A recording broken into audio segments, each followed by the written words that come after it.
नमस्कार दोस्तों, आपका स्वागत है जोरदार हेडलाइंस में।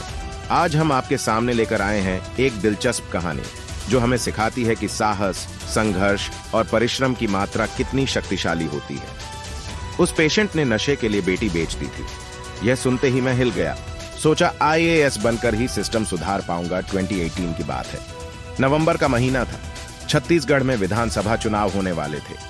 मैं दंतेवाड़ा में बतौर एसपी पोस्टेड था। कुछ ऐसे नक्सल प्रभावित इलाके थे जहां आजादी के बाद पहली बार चुनाव होने जा रहे थे। इससे पहले नक्सलियों ने कभी वोटिंग ही नहीं होने दी। जब चुनाव संबंधी सारी तैयारियां मुकम्मल हो गईं, तो ये बात मीडिया तक पहुंची। लगातार मीडिया का जमावड़ा लगने लगा। मुझे डर था कि चुनाव से पहले कुछ गड़बड़ ना हो जाए। नक्सलियों को पहली बार होने जा रही वोटिंग की बात चुनौती लग रही थी। एक रोज की बात है, लाख मना करने के बावजूद नेशनल मीडिया के पत्रकार कवरेज के लिए आए। हमारी पूरी टीम साथ में थी। गाड़ी हम ले नहीं जा सकते थे। कुछ पैदल थे, कुछ बाइक से। जैसे ही पूरी टीम आगे बढ़ी, घात लगाए नक्सलियों ने ताबड़तोड़ फायरिंग कर दी। हमारे कई जवान घायल हो गए, कुछ शहीद भी हुए। एक मीडिया पर्सन की मौत हो गई। दरअसल नक्सली मुझे टारगेट किए हुए थे, लेकिन घटना के वक्त मैं किसी सीनियर पुलिस ऑफिसर से मिलने के लिए निकल पड़ा था। दोपहर के तकरीबन 1 बज रहे हैं। मैं आईपीएस डॉक्टर अभिषेक पल्लव के साथ हूं। जब वो दंतेवाड़ा में पोस्टेड थे, तब का एक वाकया सुना रहे हैं। यह घटना साल 2018 में घटी थी, तो अभिषेक का एक रोते हुए वीडियो भी वायरल हुआ था। अभिषेक कहते हैं, पुलिस ऑफिसर भी एक इंसान ही है। मेरे अंदर भी हाड़ मांस और खून है। इतना खौफनाक मंजर था कि मैं भावुक हो गया। इन दिनों अभिषेक पल्लव कबीरधाम जिले में बतौर एसपी तैनात हैं। उनसे मिलने की प्लानिंग करीब 2 महीने से चल रही थी। आखिरकार मुलाकात छत्तीसगढ़ के भिलाई में हुई। अभिषेक तकरीबन 7 साल नक्सल प्रभावित इलाके दंतेवाड़ा में पोस्टेड रहे हैं। मैंने मिलते ही सवाल किया, डॉक्टरी छोड़ आईएएस बनने की कोई वजह? वो हल्की मुस्कुराहट के साथ कहते हैं, आप कहें तो जल्दी से पहले मैं तैयार हो जाता हूं, फिर बातचीत करते हैं। शाम तक कबीरधाम के लिए भी निकलना है। कुछ देर रुकने के बाद हमारी बातचीत दोबारा शुरू होती है। वो कहते हैं, बिहार के बेगूसराय का रहने वाला हूं। दादी की इच्छा मुझे वर्दी में देखने की थी। जब मेरी स्कूल की छुट्टी होती तो मैं गांव चला जाता था। वहां गवर्नमेंट स्कूल में गांव के बच्चों के साथ पढ़ने भी जाता था। जमीन पर बैठकर पढ़ता, लेकिन यह सब करते वक्त मेरे दिमाग में भेदभाव को लेकर तनिक भी ख्याल नहीं आता। पापा का सपना भी आईएएस बनने का था, लेकिन वो यूपीएससी नहीं क्रैक कर पाए। बाद में उन्होंने पहले कोल इंडिया में नौकरी की, फिर आर्मी ज्वाइन कर ली। हालांकि वो मुझ में अपने सपनों को देख रहे थे। उन्हें विश्वास था कि मैं यूपीएससी क्रैक करके आईएएस बनूंगा। बिहार में यूपीएससी का अलग ही क्रेज है। आप भी बिहार से हैं तो पता ही होगा। मेरे गांव में 2 ही चीजों की सबसे ज्यादा चर्चा होती थी, एक दरोगा जी की और दूसरा बीडीओ, ब्लॉक डेवलपमेंट ऑफिसर साहब का। मेरी दादी अक्सर कहा करती थी, तुम कब दरोगा बनोगे? आज भी उन्हें नहीं पता कि आईएएस आईपीएस क्या होता है। पहली बार जब आईपीएस की वर्दी में गांव गया तो दादी मुझे देखकर बोली, ये सब तो ठीक है, लेकिन तुम दरोगा कब बनोगे? कहते कहते अभिषेक की हंसी छूट जाती है। मैंने बीच में फिर टोका, तो आप ब्यूरोक्रेट्स ही बनना चाहते थे? अभिषेक कहते हैं, नहीं, गांव में आज भी लोग बेहतर इलाज से दूर हैं। आप साल 2000 की कल्पना तो कर ही सकते हैं। बिहार के जो हालात थे हैं वो तो है ही, लेकिन दूसरे राज्यों में भी अमूमन वही हाल था। पापा आर्मी में थे तो उनकी पोस्टिंग कई बार रिमोट एरिया में भी होती रहती थी। वहां देखता कि इलाज के बिना आसपास के गांव के लोगों की मौत हो जा रही है। अपने गांव में भी ये सब सुनने को मिलता था। ये सब देख कम उम्र से ही मेरे दिमाग में आना शुरू हो गया कि यदि सोसाइटी के लिए कुछ करना है तो डॉक्टर बनना होगा। 12वीं के बाद गोवा के एक मेडिकल कॉलेज में दाखिला हो गया। वहां से एमबीबीएस किया, लेकिन इसमें भी 2 बार फेल हुआ। कुछ महीने तक डिप्रेशन में भी रहा। एमबीबीएस के बाद एआईआईएमएस से मेडिसिन में एमडी करना चाह रहा था, वो भी नहीं हो पाया। कम रैंक की वजह से साइकेट्री में एडमिशन मिला। 2009 में मैंने ये कोर्स कंप्लीट किया। इसके बाद दिमागी बीमारियों का इलाज करने लगा। अभिषेक इस दौरान एक घटना का जिक्र करते हैं, जिसकी वजह से उनका रुझान डॉक्टरी छोड़ ब्यूरोक्रेसी की तरफ हुआ। वो कहते हैं, दिल्ली एआईआईएमएस के हालात आपको पता ही है। मैं जिस डिपार्टमेंट में था, वहां दिमागी रूप से असंतुलित मरीजों का तांता लगा होता था। नशे के आदी हो चुके एक मरीज को मेरे पास लाया गया था। वो उत्तर प्रदेश का रहने वाला था। उस व्यक्ति ने नशे के पैसे जुटाने के लिए अपनी बेटी को बेच दिया था। मैं दंग रह गया कि कोई नशा करने के लिए यहां तक गिर सकता है। हर रोज ऐसे सैकड़ों मामले आते थे।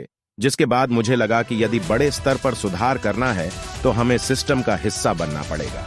सिस्टम बनाने वालों के बीच में काम करना पड़ेगा। इस वजह से यूपीएससी की तैयारी करने लगा।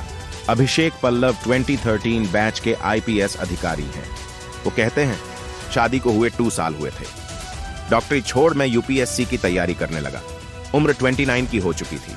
लास्ट अटेम्प्ट बचा था। घर में हर कोई शॉक था कि एक सेटल्ड लाइफ छोड़कर मैं क्यों अनसेटल्ड हो रहा हूं। पता नहीं आगे क्या होगा, नहीं होगा।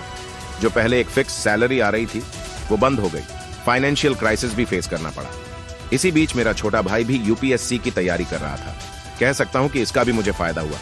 दरअसल कोई साथ में हो तो तैयारी करने में मजा आता है। प्रीलिम्स के महज 3 महीने बचे हुए थे। मैंने तैयारी शुरू कर दी। मेहनत रंग लाई। 2013 यूपीएससी एग्जाम क्रैक करने में सफल रहा। रैंक ज्यादा थी, इस वजह से आईपीएस और छत्तीसगढ़ कैडर मिला। अभिषेक अपनी कुछ पुरानी तस्वीरों के सहारे ट्रेनिंग के दिनों के बारे में बताते हैं। कहते हैं, जब मुझे छत्तीसगढ़ कैडर अलॉट हुआ तो ट्रेनिंग के दौरान मेरे साथी जूनियर कहा करते थे, आप तो डॉक्टर हैं, आप क्यों ब्यूरोक्रेसी में आ गए? आला पकड़ने वाला हाथ अब बंदूक पकड़ेगा। मेरी जब तीसरी पोस्टिंग बतौर एएसपी दंतेवाड़ा में हुई, जहां मैं कुछ साल बाद एसपी भी रहा। नक्सल प्रभावित इलाकों में तैनाती हुई तो साथ के लोगों ने कहना शुरू किया, यहां बंदूक की गोली चलानी पड़ती है, दवाई वाली गोली से काम नहीं चलता है। डॉक्टरी वाले हाथ नक्सलियों पर बंदूक कैसे चलाएंगे? जब मैंने एक के बाद एक कई बड़े ऑपरेशन नक्सलियों के खिलाफ किए, सिर्फ ऑपरेशन ही नहीं, उनके घर वालों से मिलना, बातचीत करना, उन्हें इन चीजों के बारे में अवेयर करना शुरू किया तो इनामी नक्सली खुद को सरेंडर करने लगे। एक और वाकया अभिषेक बताते हैं। कहते हैं, 2 नक्सली थे जिन पर 5 लाख रुपए का इनाम था। एक रोज पुलिस वालों ने उनके घर को तहस नहस कर दिया। जब ये बात मुझे पता चली तो मैंने उनके घर को फिर से ठीक करवाया। बाद में दोनों ने खुद से सरेंडर कर दिया। दरअसल सालों से पुलिस वालों को लेकर, आर्म फोर्सेस को लेकर नक्सलियों के मन में, उनके परिवार वालों के मन में गलत छवि बनाई गई। जब मैंने नक्सलियों के परिवार वालों को समझाना शुरू किया तो उनके बीच जाने लगा, उठना बैठना शुरू किया, तब बदलाव शुरू हो गए। 200 से ज्यादा हेल्थ कैंप लगवाए।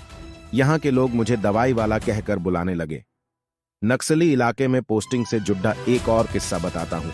एक बार हमने नक्सलियों पर कार्रवाई की तो उसी बीच 7 साल की बच्ची भागती हुई दिखी। मैंने उसे रोकते हुए पूछा कि क्यों भाग रही हो, तो उस बच्ची ने कहा, पुलिस वाले मेरा रेप कर देंगे। इस जवाब को सुनते ही मेरे रोंगटे खड़े हो गए। आप ही बताइए, पुलिस को लेकर किस तरह की छवि नक्सलियों के मन में पैदा कर दी गई है।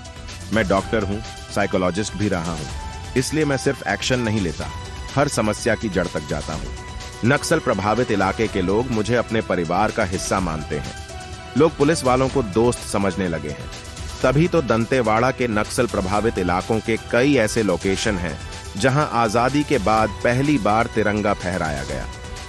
एक बार 26 जनवरी को 26 नक्सलियों ने खुद को सरेंडर किया था। इसके बाद वहां की लड़कियों ने स्कूल जाना शुरू किया। लोगों ने वोटिंग की। मेरा मानना है कि जिंदगी में सीखी हुई कोई भी चीज बेकार नहीं जाती है। मैंने डॉक्टरी की, उसका फायदा भी मुझे इस समय हो रहा है। कोई कहता है कि ये करने से क्या होगा, वो करने से क्या होगा। हर चीज का लाइफ में कभी न कभी इस्तेमाल हो ही जाता है। यही मेरा मूल मंत्र है।